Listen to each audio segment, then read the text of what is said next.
मेरा नाम रवीना है और मैं झारखंड के एक इलाके में रहती हूँ। मैं हमेशा सोचती थी कि पता नहीं वो कौन लोग होंगे जिनके लिए जिंदगी फूलों की सेज रही होगी, क्योंकि मेरे लिए जब से मैंने होश संभाला है, जिंदगी सिवा आजमाइशों के कुछ भी नहीं रही। अगर मैं ये कह दूं कि कांटों के रास्ते और पत्थरों की सेज से रही, तो यह कहना गलत तो बिल्कुल भी नहीं होगा। मैंने अक्सर ये पढ़ा था कि आपको मेच्योर आपकी उम्र नहीं बल्कि आप पर गुजरे हालात बनाते हैं। तो मैं बहुत छोटी थी जब मुझे इस चीज का एहसास हो गया। जिंदगी मेरे लिए वैसी नहीं है जैसी औरों के लिए है।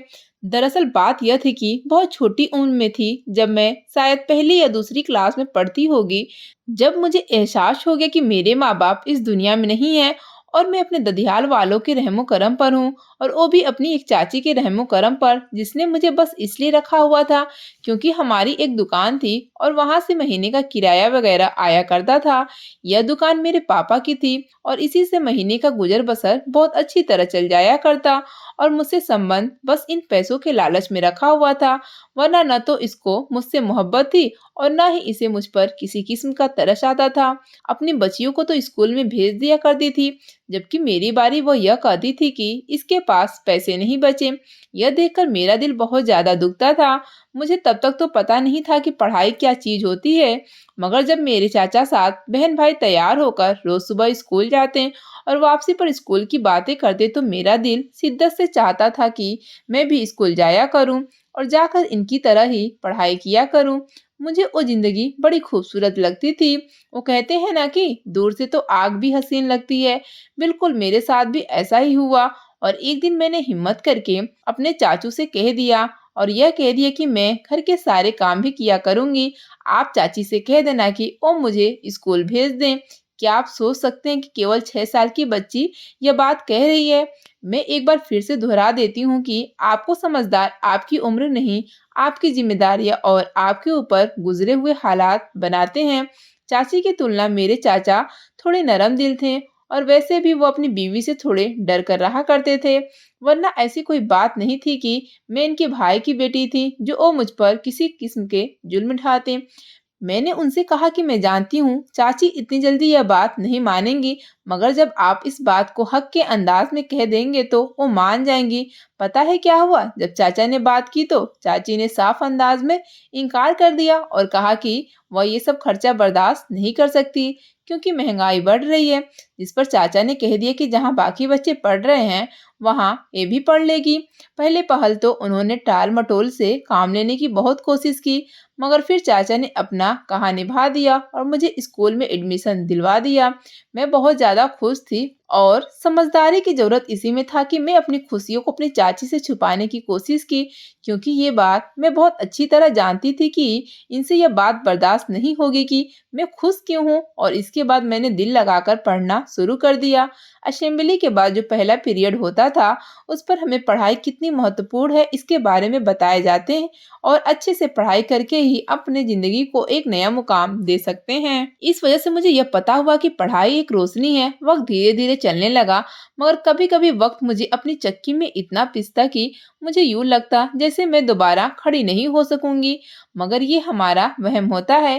खैर, वहां पर मेरा एक टीचर से बहुत अच्छा ताल्लुक बन गया और वो मेरा बहुत ज्यादा ख्याल करने लगी थी, क्योंकि मैं बहुत ही आज्ञाकारी स्टूडेंट थी। मैं बहुत सीधी थी और उनको कभी भी मायूस नहीं करती थी। वो मुझे बहुत अच्छी अच्छी बातें सिखाया करती। और एक दिन उन्होंने मुझसे कहा कि मैं तुम्हारी मम्मी से मिलना चाहती हूँ, जिन्होंने तुम्हारी इस कदर अच्छी परवरिश की है। यह सुनकर मैं एकदम से खामोश हो गई, और मेरा शिद्दत से दिल चाहा कि काश मैं अपनी टीचर को अपने माँ बाप से मिलवा सकती। मगर मैंने फिर उनसे कहा कि मेरी परवरिश मेरे माँ बाप नहीं, हालात ने की है। जिस पर उन्होंने काफी हैरानी से मुझे देखा और कहा कि मुझे अभी भी यकीन नहीं आता कि तुम्हारी उम्र इतनी कम है और तुम इतनी समझदारी वाली इतनी गहरी बातें करती हो।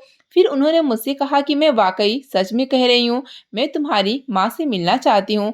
तो मैंने गहरी सांस लेकर आसमान को देखा और फिर उनको देखते हुए कहा कि टीचर जी, मेरे माँ बाप मेरे होश संभालने से पहले ही इस दुनिया से जा चुके हैं, और यह बात सुनकर तो वो जैसे ही चौंक गई और फिर इनका चेहरा दुखी और शर्मिंदगी में बदल गया। अब उन्होंने मुझसे माफी मांगते हुए कहने लगी कि मुझे इस बात का पता नहीं था। मैंने हंसते हुए नहीं में सर हिलाकर कहा कि मुझे अब इन बातों से कोई फर्क नहीं पड़ता। इसके बाद उनका मेरे साथ प्यार और भी बढ़ गया और हर साल मैं पोजीशन लेकर आया करती थी। चाची के बच्चे बहुत आजादी से पढ़ रहे थे तो वो बस मर मर कर कुछ नंबरों से पास हुआ करते थे, जबकि मेरी पोजीशन पर चाची को इतना गुस्सा आता कि उनका बस नहीं चलता था, नहीं तो वो मेरा गला दबा दे। मगर मुझे चाचा के सपोर्ट मिलने लगे और वो मेरी कामयाबियों पर चाचा बहुत ज्यादा खुश होते थे और मुझे भी इनको अपनी कामयाबी बताकर बहुत ज्यादा खुशी होती थी। लेकिन एक रोज चाचा भी दुनिया छोड़कर चले गए और मैं एक बार फिर से मैं तन्हा सी हो गई। मैं जो जो बड़ी होने लगी तो मुझे एकदम से एहसास होने लगा कि मैं ये सारी कोशिशें किसके लिए कर रही हूँ। एक इंसान जब कामयाब होता है ना तो पता है उसका दिल कहता है कि यह बात अपनी माँ को बताऊंगा, बाप को बताऊंगा या बहन को बताऊंगा। मगर मेरे पास तो कोई भी एक ऐसा शख्स नहीं था कि जिसकी वजह से मेरा कामयाब होने को दिल करता। मेरा पढ़ाई से दिल हटने लगा था। जमाने की सारी समझबूझ होने के बावजूद, हर तरह की ऊंच नीच का पता होने के बावजूद मैं एकदम से पढ़ाई से दूर हो गई। हाई स्कूल तक बेहतरीन नंबर लेकर पास होने वाली लड़की एकदम से जैसे ही खुद को वक्त और हालात के धारे पर छोड़ चुकी थी, क्योंकि मुझे यूं लग रहा था कि मेरा वक्त और मेरा हालात कभी भी ठीक नहीं होंगे। जिंदगी के जब इतने साल गुजर जाए ना और कुछ भी अच्छा ना हो तो फिर इंसान ना उम्मीद हो जाता है। मैं हर रोज कोशिश किया करती कि मैं मायूस नहीं होंगी, मगर फिर भी कुछ ना कुछ ऐसा हो जाता कि मेरा जीने से ही दिल उठ जाता।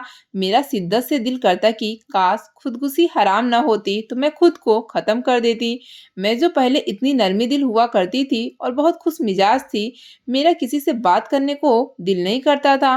पहले अगर चाची कुछ कहती तो मैं खामोश भी हो जाया करती थी और ये सोच लेती थी कि कभी ना कभी तो अच्छा वक्त आएगा।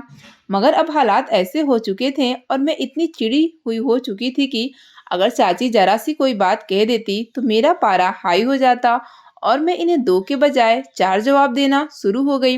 बाद में मुझे दुख भी होता, मगर अब मेरा बर्दाश्त जवाब दे चुकी थी। अब मेरे सब्र का पैमाना टूट चुका था। इस वजह से चाची अब मेरे साथ पहले की तरह बदतमीजी नहीं करती थी, बल्कि वो मुझे काम वगैरह कहकर नजरअंदाज कर दिया करती थी। और मुझे इस चीज का एहसास हुआ कि कुछ भी हो, इस चीज का फायदा बहुत हुआ कि कम से कम चाची ने मुझे जलील करना छोड़ दिया। अगर कभी मुझे कुछ कहने भी लगती तो मैं उनसे ये बात कह देती कि मेरे माँ बाप की वो दुकान है, अगर वो ना होती तो आप भी सड़क पर होते।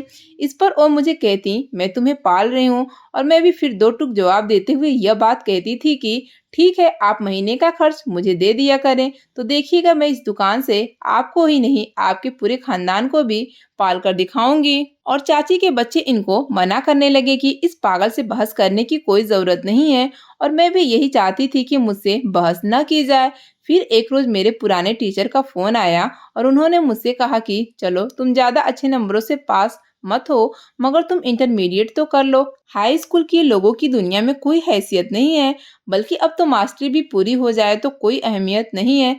जिस पर मैंने सोचने का वादा किया और 2 दिन बाद मैंने फैसला कर लिया।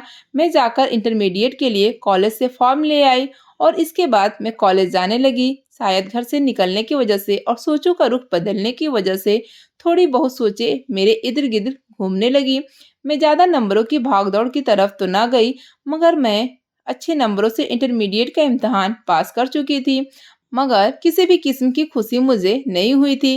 इसके बाद मैंने बीए करने का फैसला किया और वक्त जैसे पर लगाकर उड़ रहा था और मेरा बीए भी पूरा हो गया।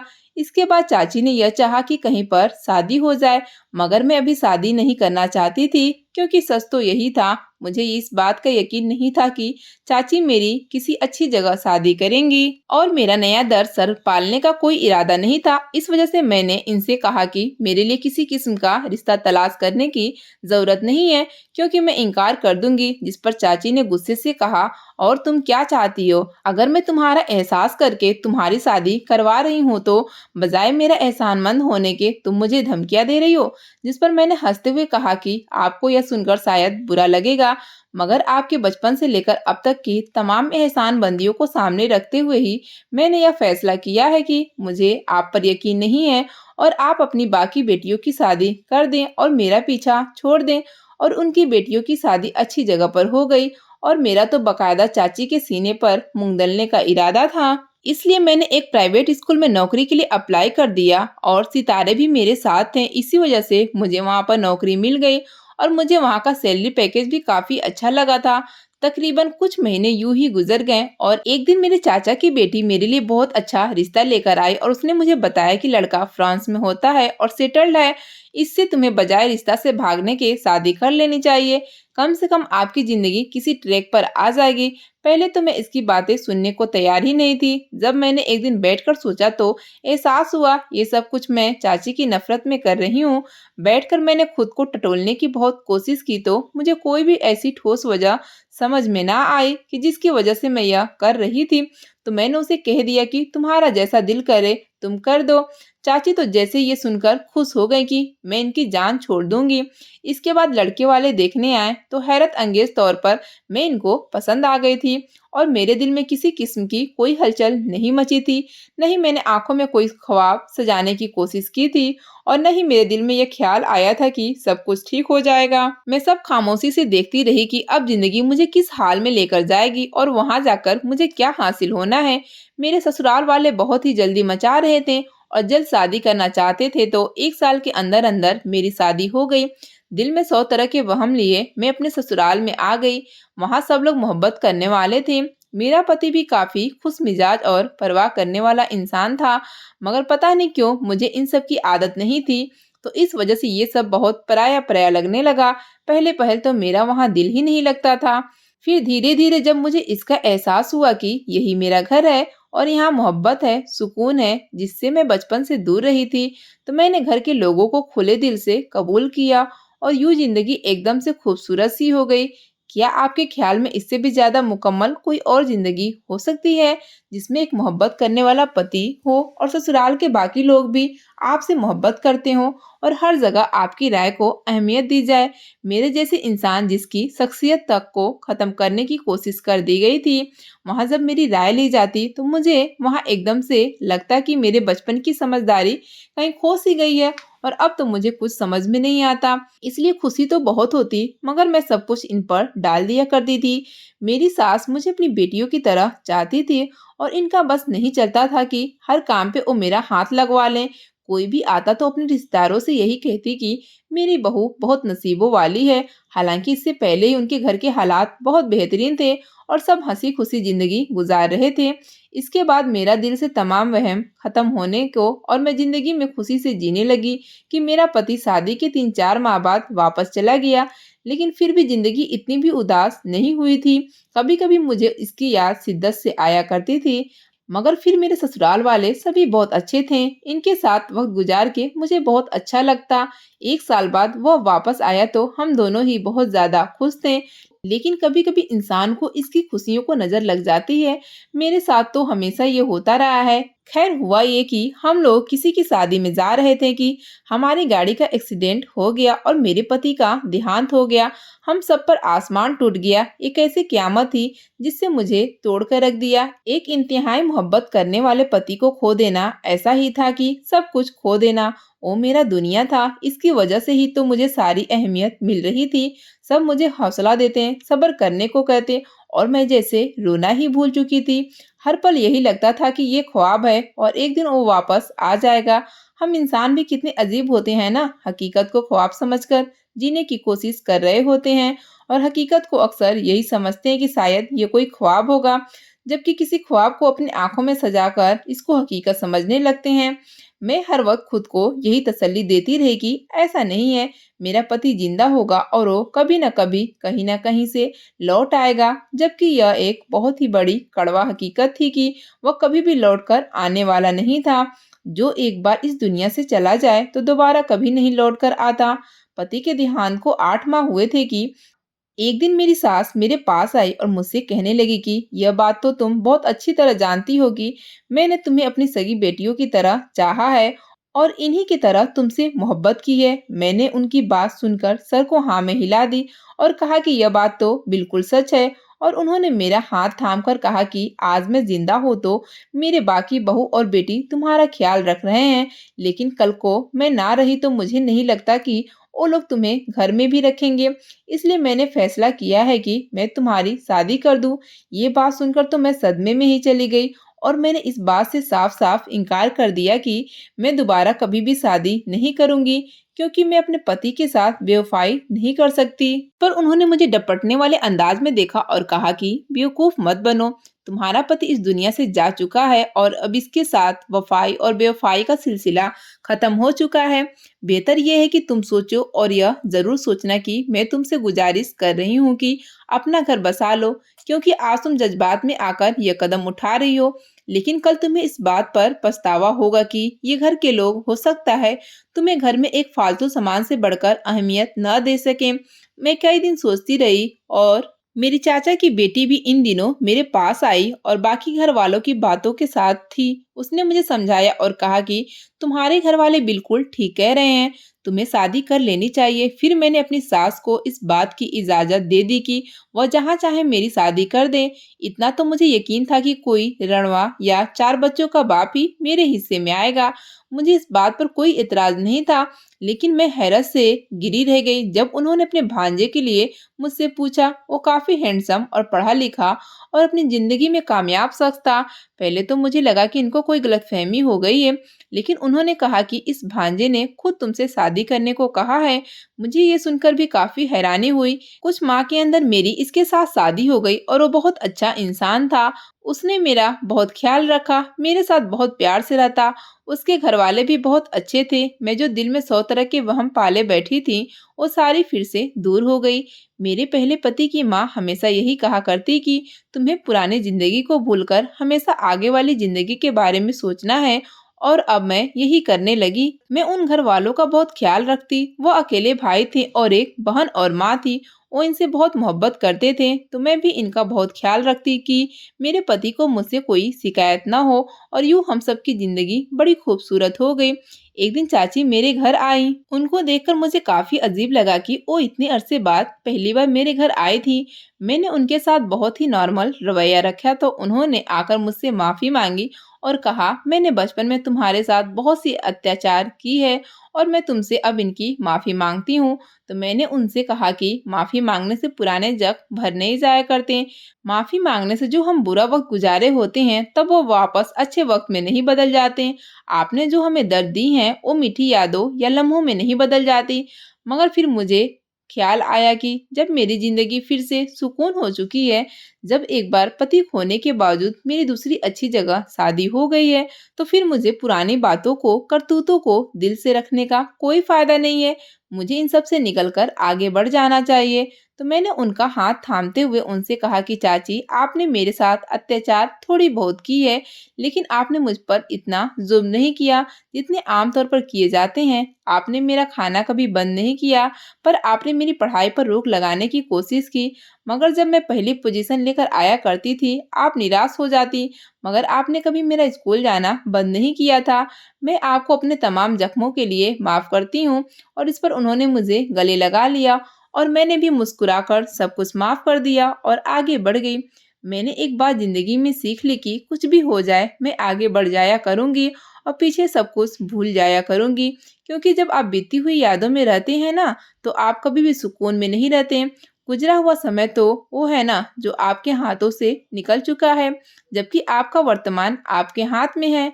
आपको कभी भी अपने गुजरे हुए कल की वजह से अपने वर्तमान को खराब नहीं करना चाहिए। कभी ऐसा हो जाता है कि मुझे अपना पिछला पति जो कि बहुत ही ज्यादा अच्छा था वो याद आता है। मैंने अपने कभी भी पति के सामने इस बात का इजहार नहीं किया था, क्योंकि मैं अच्छी तरह जानती थी कि बेशक वो शख्स इस दुनिया में अब नहीं रहा, लेकिन मेरे पति को अच्छा नहीं लगेगा। तो मैंने अपने अतीत से पूरी तरह पीछा छुड़ा लिया। मैं बीते हुए कल को पूरी तरह भूल चुकी थी। मुझे अपने अतीत की याद कभी नहीं आई थी, लेकिन अतीत एक बार फिर से मेरे सामने आ गया। आप क्या सोच रहे होंगे कि मेरी जिंदगी नॉर्मल हो चुकी थी? नहीं, बल्कि एक और आजमाइश मेरे इंतजार में थी। एक रोज दफ्तर से वापसी पर मेरा पति पेट्रोल पंप से पेट्रोल डलवाने गया तो वहां पर एक सिलेंडर फट गया और काफी लोग घायल हो गए और उनमें मेरा पति भी मर गया। अब की बार तो मुझे लगा कि जैसे मैं मर ही गई हो। मुझे इस बार भी यकीन नहीं आ रहा था। मैं अजीब सी पागल सी हो गई थी कि जिस आदमी से मैं इतनी मोहब्बत करने लगी थी, जिसकी वजह से मैंने अपने पुराने तमाम जख्म भर लिए थे, इनकी वजह से इसे कोई तकलीफ न हो, वो मुझे छोड़कर चला गया। मेरा बस नहीं चलता था कि मैं सबको तबाह व बर्बाद कर दूं और कुछ ऐसा करूं कि मेरा यह जख्म भर जाए। मैं बहुत ज्यादा रोया करती थी। मुझे अपने पति की बहुत शिद्दत से याद आती और अब मैं खुद को ही मनहूस लगने लगी और यहाँ तक कि इस बात का मैंने इजहार भी कर दिया, जिस पर मेरी सास और ननद ने कहा कि ऐसी कोई बात नहीं है, इसकी जिंदगी ही इतनी लिखी थी। लेकिन मैं इनको यकीन दिलाने की कोशिश करती और कहने लगी कि आप यकीन करें, मैं मनहूस कदम हूँ। आपको याद है कि मेरा पहला पति भी दुनिया छोड़कर चला गया और दूसरा भी। मेरा दिल चाहता था कि ये मुझे तकलीफ दे। इस कदर ही सोचने लगी थी कि मेरी पहली सास भी जब आती, मैं उनसे कहती कि आपका बेटा भी मेरी वजह से मरा है। जब मुझे खुशियाँ रास नहीं आती तो मुझे कभी भी आपके बेटे से शादी नहीं करनी चाहिए थी। मेरी बात सुनकर उन्हें बहुत दुख होता और मुझे समझाने की कोशिश करती कि देखो, जिसकी जिंदगी लिखी है उसको उतनी ही जीनी है। तुम ये बातें मत सोचो। मगर मैं बार बार यह बातें किया करती। मेरे अपने पति की वजह से जीने का दिल करने लगा था, मगर अब फिर से मेरा दिल करता कि काश मैं खुद को कुछ कर लूं। मगर ऐसे में मेरी ननद अजीबोगरीब सी हरकतें करने लगी। मेरी सास एक सिलाई सेंटर में काम करने लगी थी। वो मुझे कहती कि मुझे अपनी ननद पर खास नजर रखनी है और इस वजह से भी मुझे अपने गम से थोड़ा बाहर निकलना पड़ा कि मैं इस पर नजर रख सकूं। एक बार मेरे पहले पति की माँ आई और उन्होंने मुझसे कहा कि वो चाहती हैं कि मैं एक बार फिर शादी कर लूं और इस बार मैं तो हत्ते से उखड़ गई और उनसे कहा कि अब मैं किसी और माँ से उसका बेटा और किसी बहन से इसका भाई नहीं छीन सकती और मैं खुद से कमरे में चली गई। लेकिन मेरी ननद किसी लड़के को अजीब गरीब से इशारे करती और फिर वो लड़का रात को हमारे घर आता और आकर पैसे मांगने लगता। मेरे मरे हुए पति ने इससे पैसे ले रखे हैं तो हमें पैसे देना चाहिए या मेरी ननद या मेरा इसके साथ शादी कर देना चाहिए। मुझे यह बात बहुत बुरी लगती और मैं अपनी सास से कहने लगी कि आप माने न माने, मगर ये सब कुछ आपकी बेटी का किया धरा है। वह यकीनन कोई साजिश कर रही है। पहले तो मेरी सास ने इस बात का यकीन नहीं किया और एक दिन जब एक लड़का आया, मेरी ननद ने दोबारा से यही हरकत की तो मैंने फौरन अपनी सास को बुलाया और कहा कि ओ लड़का इसके कमरे में गया है। मगर ये देखकर मेरे पैरों तले से जमीन निकल गई कि वो लड़का मेरे कमरे में मौजूद था। यह देखकर मेरी सास दुख से निढाल हो गई। मैंने इसको यकीन दिलाने की बहुत कोशिश की, मगर वो मेरी किसी बात पर यकीन करने को तैयार नहीं थी। मुझे अपनी ननद से नफरत होने लगी। मेरी सास ने यह हक में फैसला सुनाया कि या तो मैं घर छोड़कर चली जाऊं या इस लड़के से शादी कर लूं। ये सुनकर मेरे पैरों तले से एक बार फिर से जमीन निकल गई और मैंने उनसे कहा कि मैं ऐसे किसी से शादी नहीं कर सकती। जिस पर उन्होंने कहा कि अगर तुम अपने आप को सच्चा साबित करना चाहती हो तो तुम्हें इससे शादी करना होगा। और फिर मैंने इससे शादी कर लिया और अपने दिल में अपनी ननद के लिए बहुत सी कड़वाहट लेकर वहां से चली गई। और वहां जाकर मुझे इस बात का पता हुआ कि मेरा पति अकेला भाई था।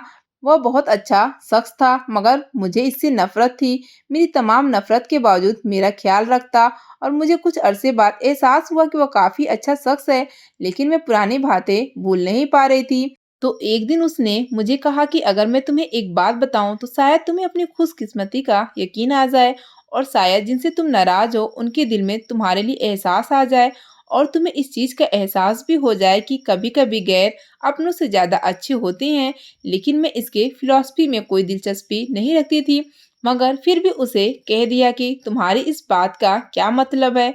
जिस पर उसने मेरा हाथ थामते हुए कहा कि तुम्हारी ननद जानती थी कि तुम अब दोबारा शादी कभी नहीं करोगी। वो ये हरकतें सिर्फ इसलिए करती थी कि तुम इसे नोटिस करो और मैं वही लड़का था जो बार बार अलग तरह के भेष बदलकर तुम लोगों के घर आया करता था। तुम चूंकि इन दिनों में ऐसी दिमागी हालत में नहीं थी जो जान पाती, मगर हकीकत में वो मैं ही था। और ये सारी साजिश इसने इसलिए की थी कि तुम मुझसे शादी कर लो, क्योंकि इसके अलावा और कोई चारा नहीं था। तुम्हारी सास भी इन सब में शामिल थी। वो लोग जानते थे कि तुम अभी जवान हो और जिंदगी बहुत बड़ी है। वो सब तुम्हारी फिक्र करने वाले हैं। क्या तुम्हें इस घर में कोई मसला या कोई परेशानी है? देखो, मैंने तुम्हें किस कदर मोहब्बत मान से रखा हुआ है और इस सब में तुम्हारी ननद का ही हाथ था कि उसने तुम्हारी और मेरी शादी करवा दी। और मैं उसकी बात सुनकर सदमे में चली गई। मुझे वाकई यकीन नहीं आ रहा था कि वो इतनी अच्छी थी कि उसने यह सब मेरे लिए किया। कोई आम ज़हनियत वाली लड़की होती तो शायद यही समझती कि मैं मनहूस हूँ जो उसके भाई को खा गई। मगर वो कितनी अच्छी थी, इसका ख्याल आते ही जैसे मैं अपनी ही नज़रों में गिर गई। मैं अपनी ननद को कितना गलत समझ रही थी और मैं इससे इतना नफ़रत करती रही। मैंने अगले दिन कहा कि मैं जाकर इससे माफ़ी माँगना चाहती हूँ। जब मैं घर में गई तो मुझे देखकर वो अपनी खुशी छुपा नहीं सकी थी और यह कह दिया कि आप अगर आज यहाँ पर आई हैं तो मुझे यकीन है कि आपको सब पता चल गया होगा। मैं पहले तो आपसे इस हरकत के लिए दिल से माफ़ी माँगती हूँ, मगर मैंने आपको बहुत बार मनाने की कोशिश की, मगर आप जब मानने को तैयार नहीं थी तो मुझे यही समझ में आया और मैंने यही कर लिया। मुझे यकीन है कि आप मुझे माफ़ कर देंगी। और मैंने इसे गले लगा लिया और इसका शुक्रिया अदा किया कि उसने मुझे एक अच्छी ज़िंदगी दोबारा से दे दी। जिस पर उसने कहा कि आपको यह बात याद रखनी चाहिए कि जब भगवान आपसे बेहतर लेता है तो आपको इसके बदले में बेहतर देता है। मैं आपको यह सब कुछ समझाना चाहती थी, मगर आप समझने को तैयार नहीं थी। इसी वजह से मुझे यह सब कुछ करना पड़ा। मैंने इससे माफ़ी मांगी और अपनी ज़िंदगी में आने वाली खुशियों के लिए अपने अतीत को फिर से एक बार पीछे छोड़कर अलविदा कह दिया। और इस बार मैंने दिल में कोई वहम नहीं पाला था। मैंने इस बात के साथ समझौता कर लिया कि ज़िंदगी में बहुत सी आजमाइशें आती रहती हैं, मगर उनकी वजह से ज़िंदगी जीना छोड़ देना सरासर बेवकूफ़ी और नाशुक्री होती है। और ज़रूरी नहीं कि हमेशा सब रिश्ते ही खुदगर्ज हो। क्या आपके ख्याल में मैंने ठीक किया कि किस्मत मेरे ऊपर बहुत मेहरबान थी और मैं इसकी तमाम मेहरबानियों को शुक्रगुजार के साथ कबूल किया? और अगर आप मेरी जगह होते तो क्या आप भी यही करते? कहानी पसंद आए तो वीडियो को लाइक करें और ऐसी अच्छी कहानियाँ सुनने के लिए चैनल को सब्सक्राइब करें।